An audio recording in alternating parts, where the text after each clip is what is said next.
Are you thinking about moving to Texas? Here's what they don't tell you. Skyrocketing prices, unbearable heat, and a grid failure that happens more often than we all like to admit is something that you need to be aware of. And honestly, that's just the beginning. Texas just might be the most overrated state in the country. Y'all still with me? Here's where it gets interesting.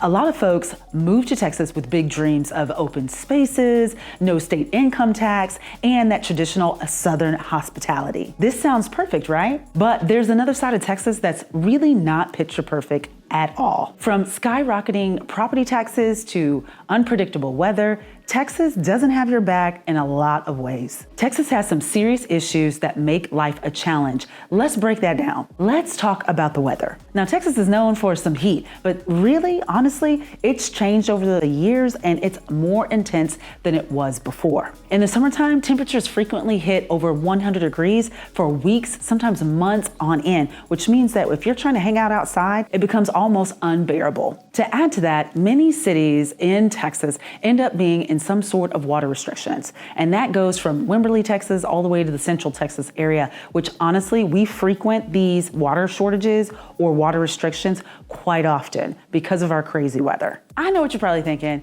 Angie, we already know it's really hot in Texas. We're used to it. We're ready to come from our colder weather to your warmer climates. But that's not all, folks. Let me talk to you a little bit about other things that happen with the weather system here in Texas. From flash flooding, we have an area called the Flash Flood Alley, which honestly, if we're in the middle of a drought, you could get rain that causes floods immediately. That's one thing to note. Honestly, the flash flooding and the droughts mixed together or even separately actually puts a strain on the infrastructure of the areas, and you'll find that properties also suffer as well. Then you have hurricanes that come from the coastal areas of Texas, and in Central Texas and the Panhandle, tornadoes. I know some of you are not used to those, but yes, that happens here in the great state of Texas that could really throw you off, and you got to think about what will happen to property and other things when you're considering a move here, that our weather is a little unpredictable. Now, I'm gonna let you in on a little something that most people are not talking about, and that's the fact that wildfires have become more frequent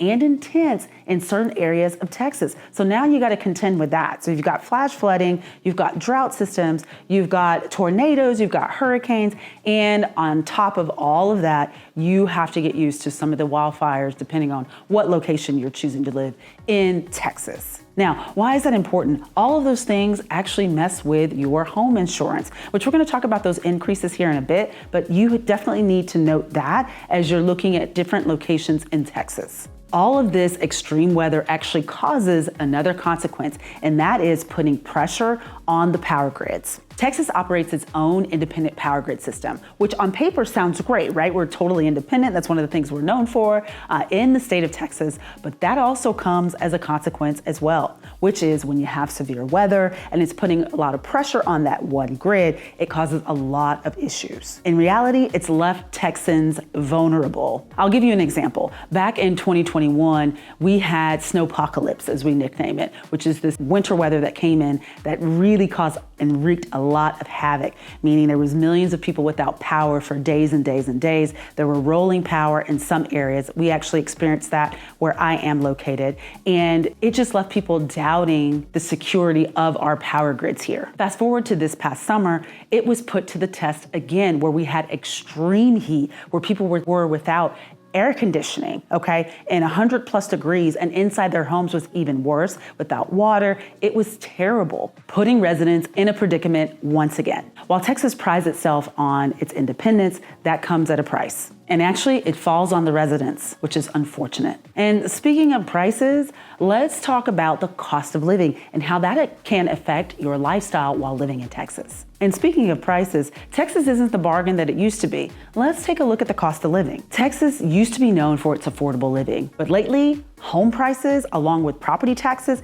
have gone through the roof. Major cities like Austin, Houston, San Antonio, and Dallas have seen escalated prices that kind of mimic what was happening in California years back. And while there's no state income tax, property taxes really catch newcomers off guard. For the median home price and the property taxes, honestly, living in other states might even equal what you're paying in income tax. And don't forget about the rising cost of electricity, which, for example, in Houston, it's gone up 16%. And let's not forget about the insurance premiums that I spoke about a little bit earlier. Well, let me tell you about that. It has increased, and I know all over the nation it has, but really it has increased. We've actually had insurance companies leave the state of Texas because we're too risky. Between floods, tornadoes, and hail, your insurance premiums are going to increase. Texas is actually facing some of the highest insurance rates in the country because of all of our natural disasters. Now, as if the rising costs weren't enough, now you've got families who have school-age children that have challenges with the education system,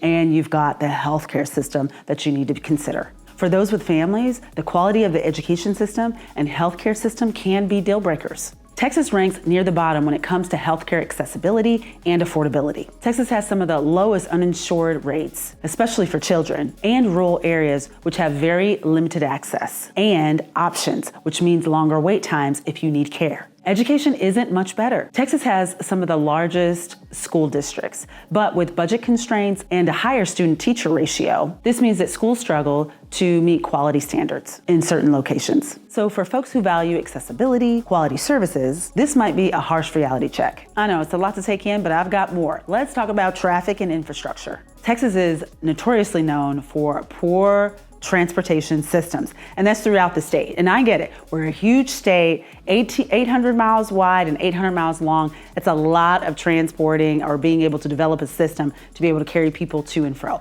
But we should do better. We've got to do better here in Texas. What does all this mean? This means that we are a car-dependent state. You will need a vehicle if you live here in Texas. We do have bus transportation in Houston, San Antonio, Dallas, and the Austin area, but it's not enough. Honestly, it's lackluster. For many of us, we get stuck in traffic. And I know a lot of you are coming from California and larger states where you're used to that kind of traffic, but here we are not used to it at all. You've got road closures, you've got constructions, expansion, and then to get away from all of that and keep your sanity, you have to become like me. Spend the extra money, which is added cost when you think about the overall cost of living, on the toll roads. Now, will you be able to drive a little bit more smoothly? Yes, but it definitely does cost. While there's talks about a high-speed train that's supposed to connect Dallas to Houston, we don't know when that will be, honestly, or if it truly is going to be a plan to actual execution.